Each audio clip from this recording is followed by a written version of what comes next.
Training camps open shortly after on December 1st, and then it's go time for the season already on the 22nd, and that's just 46 days away. And the finals expected to finish before the Olympics begin on July 23rd. All right, Nick, let's break this down. How does this affect LeBron and the Lakers' chances of a repeat? Oh, this is, I think the conventional wisdom is this bad for the Lakers because LeBron is old and it's going to be year 18 and all these miles. But what that doesn't factor in is that LeBron's a cyborg and he doesn't tire and he doesn't get hurt. So in reality, this is great for the Lakers because they were far and away the best team in the league the year that just finished. And because of the shortened offseason now, condensed free agency, no summer league, minimal training camp, the 2021 season is going to be more similar to the 2020 season than any two back-to-back years we've ever seen. So what do the Lakers not want? Massive changes to the roster. Now it's harder to change the roster. What do the Lakers not need? Big contributions from a rookie. Well, now it got harder for the teams that do need major contributions from a rookie with no summer league and no real offseason. And what is less likely to have happen? A lot of player movement.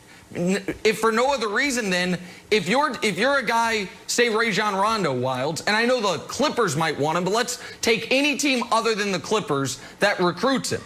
Now what? You've got to pick up your family, your life, move cities, and then be playing games that count all in a 15-day window.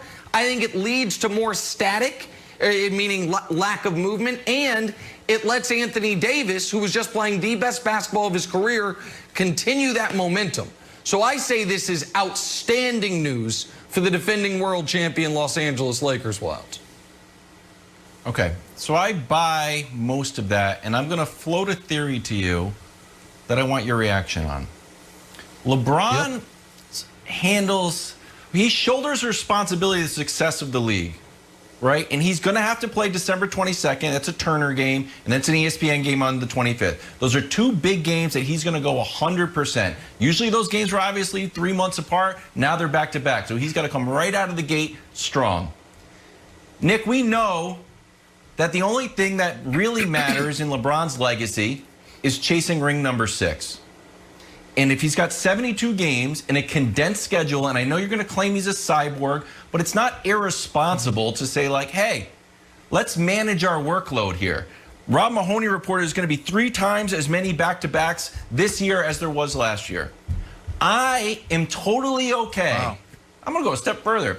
I think he should pull what he did in 2014 when he took that 2-week break in Miami, if he wants to, or if he needs to, and he should do it criticism-free, because it's going to be the toughest schedule, and he's had the least rest of anybody.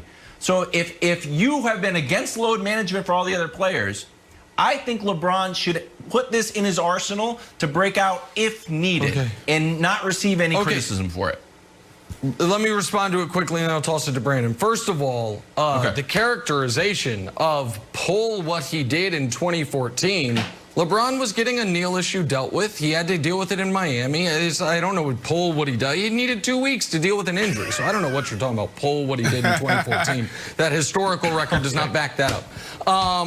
LeBron, aside from his last year in Cleveland, typically misses 4 to 8 games a year. I would imagine that will happen again. I have never criticized that. I've never argued for any player you're obligated to play all 82 or this year all 72.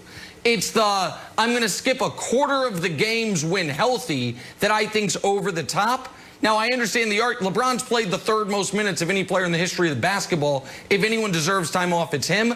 I don't think that's how he's wired. If it's going to be a 72-game season, LeBron's going to play in a minimum of 60 of them, and I would guess, Brandon, closer to 65. That's too many. Yeah, so for me, when I look at this, LeBron and the Lakers benefit the most from this NBA season starting on the 22nd. Why? Because they have the best player and they have the best leader in LeBron James. I look at this in the NFL, on the NFL side of things, my preseason predictions, people are like, well, why did you pick the Seattle Seahawks and the Pittsburgh Steelers to make it to the Super Bowl? Why are you high on Tampa Bay and Tom Brady? Well, because you got to think about this. Right now, we're in the middle of a global pandemic. Racial tension is soaring. So what do we need most? We need people who can actually produce, and we need people who can actually lead. So when you look at the Pittsburgh Steelers, Coach Tomlin is one of the most phenomenal leaders when it comes down to moving men.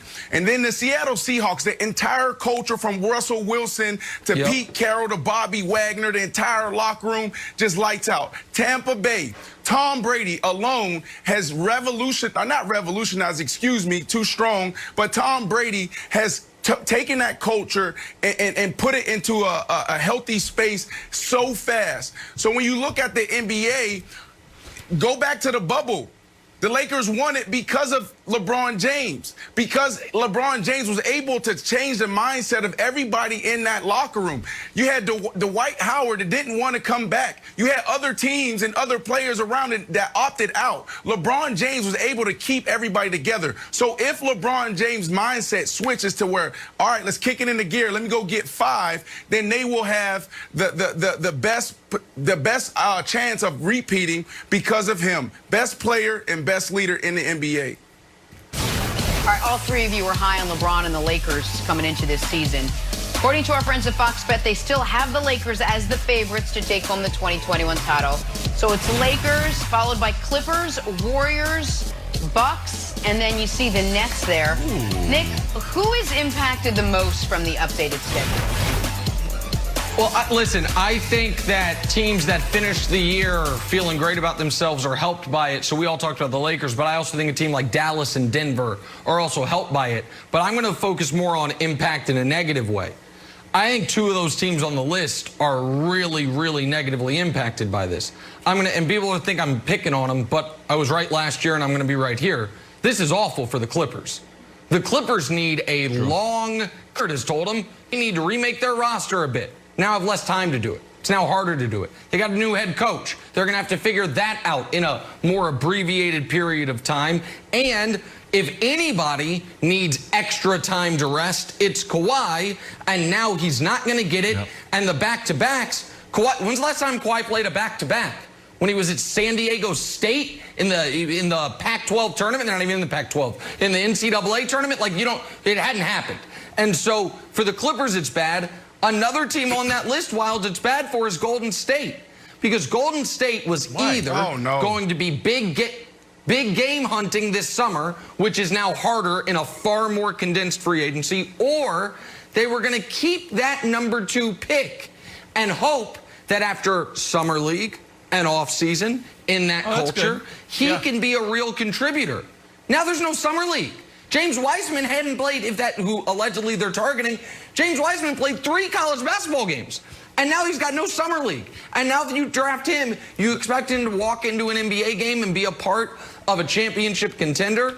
So if I'm the Warriors or the Clippers, I am incredibly, concerned that this is going to be the schedule, Wilds. You know who else I'm worried about? The Rockets. Same thing, a lot of instability in the front office and coaching. But we've also heard that the Rockets' Achilles heel is that they can beat you once, but if you play them a few times, you kind of figure them out. And now with this condensed schedule, it's going to look a lot more like baseball. You're going to play a team twice in a row, 3 times in a row, maybe 4 times in a row. So they're almost like these little mini playoff series where the Rockets have struggled versus flying into the Trailblazers, beating them and going home, Brandon.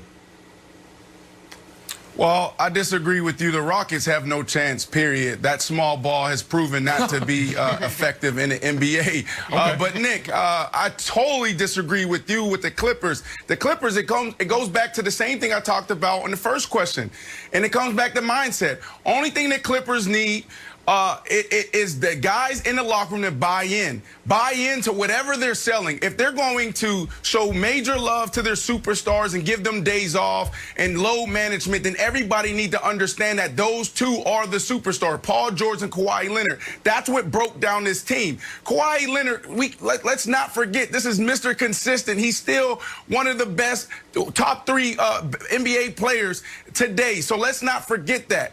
Everybody was high on the Clippers. If they have a mindset shift, they will be fine. The Warriors and the Nets are fresher than anybody in the NBA right now. You don't think Curry is chomping at the bits right now to get back out there? The Warriors is a scary team. They're finally healthy. They're well rested, and you got to look out for them. And the Nets, I'm sorry, but Kyrie Irving and KD, this is going to be special. And in Brooklyn, I'm going to be right there sitting courtside watching them boys take on the East. Just real quick, Jenna, the thing on the Nets with Kyrie's injury history and with KD coming off the Achilles, I don't love the back-to-backs. I think the extra back-to-backs, I do think the Nets are super dangerous, Brandon. I think that what they did with Steve Nash as the head coach is a hell of a gamble. But he's got Mike D'Antoni next to him. No, I understand that. I totally get that. And I assume if you're Kevin Durant, you're actually happy the season's starting earlier. Because Durant was going to be going on maybe almost 2 years without playing. So but the extra back-to-backs, if I'm the Nets, I got to be cautious with KD. And Kyrie has proven to be somewhat frail. So that would be my concern. But I agree with you on the Nets. The Nets are probably happy the season is starting as early as possible, Jenna. That's right. All right, let's take a turn and get back to the NFL now. Bucks getting ready for